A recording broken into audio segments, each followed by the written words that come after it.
Hi, I'm Tom from JFJ Wood Flooring, and in this video we're taking a closer look at wear layers, what they are, why they matter, and how to choose the thickness that's right for your project.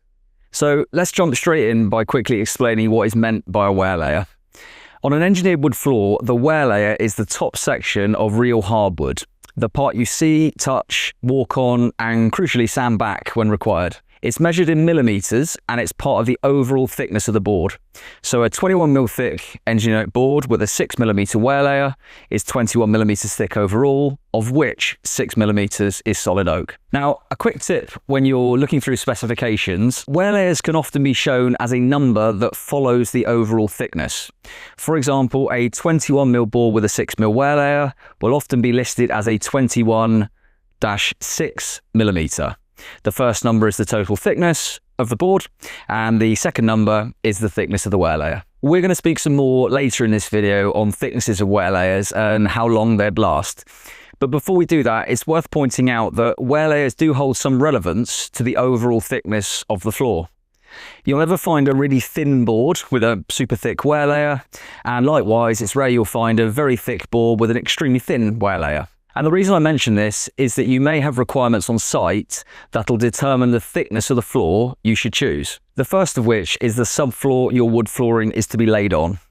If your flooring is to be installed over a solid, load-bearing surface such as concrete, plywood, or chipboard, then you can choose any thickness of flooring as the subfloor is acting as the floor which is bearing the load. On the other hand, if you require your engineered wood flooring to span battens or joists, then it'll need to be thick enough and strong enough to take that weight. This is known as a structural floorboard. Most structural engineered floors will have between a 4mm to 6mm wear layer.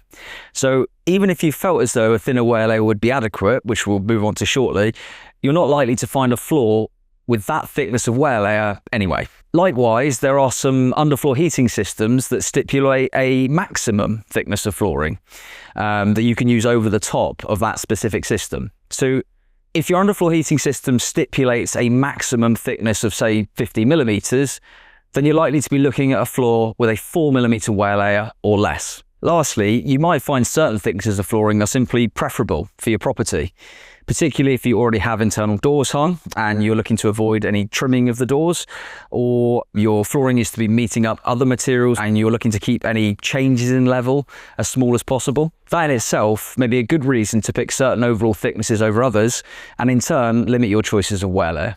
If you're not restricted for any of these reasons, then choosing a wear layer becomes more a decision of which thickness will give you the longevity of flooring you're after, which leads me on to how long each wear layer will last. As we discussed, the wear layer is the amount of solid wood on the top surface of the board, and therefore the amount of wood that you have available to sand through in the flooring's lifetime. However, one common misconception is that thicker is automatically better. Yes, theoretically, the more hardwood you have, the more times the flooring can be sanded. But what would lead you to wanting to sand a wooden floor? The thickness of the wear layer will not determine how durable, stain-resistant, or practical the flooring is in your home. After all, whether that layer of hardwood is 1mm thick or 6mm thick, your feet are still treading and your red wine is still spilling on the top surface. The durability, stain resistance, water resistance, and ease of patch repair are not determined by the thickness of the hardwood. They're determined by what the hardwood is treated with, the finish that's applied. Now, we've made a separate video which covers different wood flooring finishes, their features, and pros and cons. Finish is a really important factor to consider, and if you haven't already, then be sure to check that one out. If you're watching this on YouTube, we'll put a link in the description below. Moving back to wear layer, well, which should you choose? Ultimately, providing you've already considered the structure or thickness requirements we've talked about earlier, then yes, generally speaking, the thicker the wear layer, the better. A 6mm wear layer is one of the thickest you'll find on the market, and believe it or not, it's actually comparable to solid oak. And that's because with a solid oak board, even though it could be around 18mm thick overall, you can only sand it back as far as the top of the tongue.